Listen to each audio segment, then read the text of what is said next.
we are so wrapped up in this nonsense about what makes a good student. Well, the same thing is true for most learning disabilities.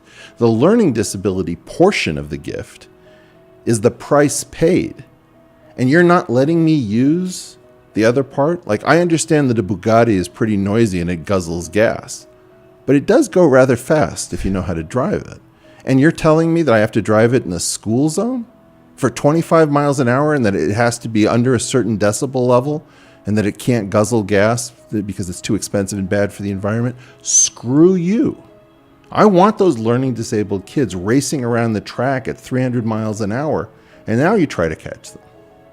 This is an epidemic mischaracterization of a giant portion of the population from whom you will get vaccines and new industries. These are the people who will write your scripts that you'll be riveted, must-see TV from the future. And right now what you're telling them is that they're a bunch of morons. So that's who you're talking to? I'm talking to the parents who are going to take their kid and they're going to say, where is your algebra homework? You forgot it at school again? You tore in a ripped piece of paper? Did you not read the directions? Where are your notes? You know, I didn't know that I have this issue called kinesthetic reinforcement, that when I take notes, instead of strengthening the pathway in the mind, it's so difficult for me to write that it erases whatever notes I'm taking. Whoa. So I wiped out the fancy private school education by taking the notes that were illegible, and I didn't remember what was going on in class. And I only found this out when I was in graduate school at Harvard by the most precarious circumstances possible. I mean, my view is that my PhD belongs to every learning disabled family in the country, because so far as I'm concerned, the difficulty of getting through the system and surviving it is that you're constantly causing a problem for every educator. And so I am compassionate with the problem right up to a particular point. And that is the point where you say, you know what, I don't have time for this shit. And I'm sorry, but you're getting a C.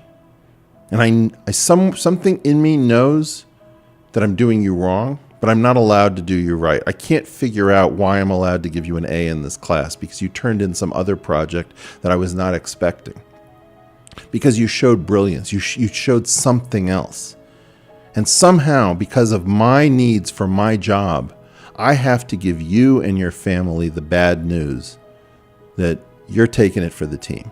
And so my righteous indignation is intended to start a blaze. If there was one thing I would love to do, is to liberate the families that are going through this nightmare of looking at their kids and saying, wow, you're not getting it. Don't worry, there'll be something in life for you. Like, why are you giving up on your kids? I'm interested in the losers. I'm interested in everyone who got left behind.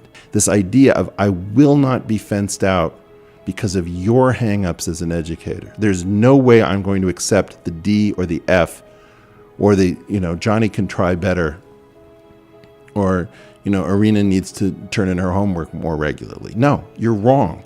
Those kids are not failing for the reasons you think. They're not failing because you think they don't care. They do care. They don't know how to do the things that come naturally to the kids you're calling the A students. And so I'm interested. Give me your F students. Give me the kids with the bad attitudes. Give me the kids with the learning disabilities you want to put in the corner and you want to hold back. Because mostly you've misassessed those people. Maybe I think 15 to 20% of our country is filled with unbelievable learners who are being held back by educators. And nobody wants to take to the educators, those kids are with me. And you got to get away from them because you're doing incalculable harm. And by the way, any parent who's listening to this, who's got a kid who's not living up to potential, is sitting there getting closer and closer to the speaker. What did he just say? And if I say these are gifts, they're not disabilities, do not over-medicate your children.